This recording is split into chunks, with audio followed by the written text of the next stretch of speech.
Assalamualaikum warahmatullahi wabarakatuh. Perkenalkan, nama saya Muhammad Husnul Khuluq dari Prodi Hukum Keluarga Islam, Program Studi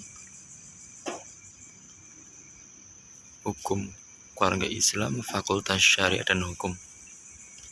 Dan di sini saya akan sedikit menerangkan tentang pendekatan dalam studi Islam. Secara pengertian, pendekatan adalah suatu cara kerja untuk memudahkan pendidik atau warga belajar agar peserta didik atau warga belajar ingin belajar untuk mencapai tujuan yang telah ditentukan. Dan pendekatan adalah cara pandang atau paradigma yang terdapat dalam suatu bidang ilmu yang selanjutnya digunakan dalam memahami agama.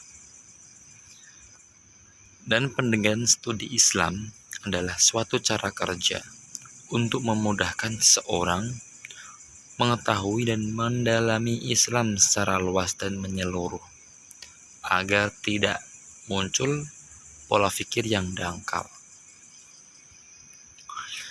Dan selanjutnya di sini ada beberapa macam pendekatan, tapi yang saya terangkan terlebih dahulu pendekatan teologis. Teologi merupakan cabang filsafat yang telah mempelajari pengetahuan tentang hakikat Tuhan serta keberadaannya. Dan teologi berasal dari bahasa Yunani, theos yang berarti Allah, dan logis yang artinya ilmu. Dan teologi adalah ilmu yang mempelajari segala sesuatu yang berkaitan dengan keyakinan beragama, atau ilmu yang mempelajari tentang Tuhan. Dan teologi adalah pembahasan materi tentang eksistensi Tuhan dan Tuhan-Tuhan dalam sebuah konsep nilai-nilai ketuhanan yang terkonstruksi dengan baik sehingga pada akhirnya menjadi sebuah agama atau aliran kepercayaan. Dan pendekatan teologis di sini dibagi 3. Yang pertama, teologi normatif. Kedua, teologi dialogis. Yang terakhir, teologi konvergensi.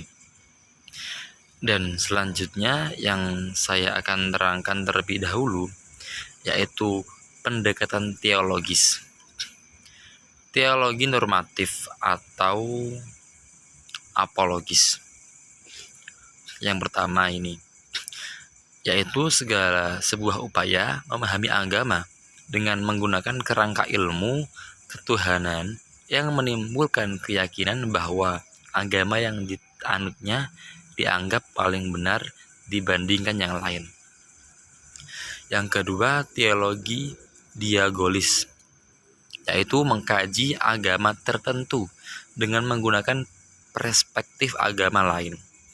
Teologi ini bertolak dari perspektif teologi Kristen, bahkan banyak digunakan orientalis dalam mengkaji Islam. Yang ketiga, teologi konvergensi, yaitu metode pendekatan terhadap agama dengan melihat unsur-unsur persamaan dari masing-masing agama atau aliran untuk mempersatukan unsur esensial dalam agama-agama sehingga tak nampak perbedaan yang esensial. Selanjutnya, pendekatan normatif, yaitu peraturan yang mengatur tentang baik buruknya perbuatan berdasarkan norma yang berlaku. Dan norma sendiri adalah aturan yang berlaku di kehidupan bermasyarakat yang bertujuan untuk mencapai kehidupan masyarakat yang aman, tertib, dan sentosa. Dan pendekatan normatif adalah sebuah pendekatan yang lebih menekankan aspek norma-norma dalam ajaran Islam sebagaimana terdapat dalam Al-Quran dan As-Sunnah. Dan pendekatan normatif di sini dibagi menjadi 3 bagian. Yang pertama misionaris, yang kedua apologetik, yang terakhir irenik. Yang pertama misionaris tradisional, yaitu pendekatan yang bertujuan merubah suatu masyarakat agar masuk agama tertentu, diserta meyakinkan akan pentingnya peradaban misionaris, seperti yang dilakukan oleh Belanda dengan menjajah Indonesia. Mereka tak hanya meyakinkan betapa kuatnya peradaban yang mereka miliki, tapi juga menyebarkan agamanya, yaitu agama Irenik. Dan pendekatan yang dilakukan untuk menyatukan non-muslim yang berorientasi negatif tentang orang muslim dengan muslim yang berorientasi menyimpang, supaya mencapai perdamaian bangsa dan hilangnya prasangka perlawanan dan saling menghina Kristen. Yang kedua apologetik, yaitu pendekatan yang bertujuan untuk menguatkan keimanan suatu kaum yang terlindas arus modernitas agar bangkit dan percaya diri dengan identitas keislamannya. Yang terakhir irenik, yaitu pendekatan yang dilakukan untuk menyatukan non-muslim yang berorientasi negatif tentang orang muslim dengan muslim yang berorientasi menyimpang, supaya perdamaian bangsa dan hilangnya prasangka perlawanan dan saling menghina. Dan saya mengambil materi saya semua itu dari Durkheim Emil tahun 70,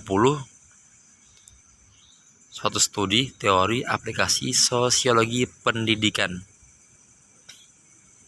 diterbitkan di Jakarta. Dan terima kasih, cukup sekian dari saya atas nama Muhammad Husnul Khuluq.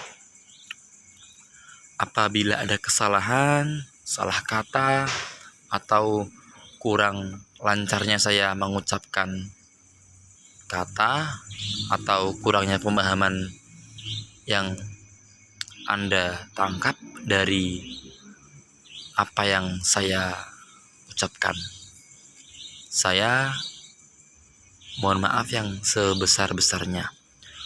Wabillahi taufiq wal hidayah. Assalamualaikum warahmatullahi wabarakatuh.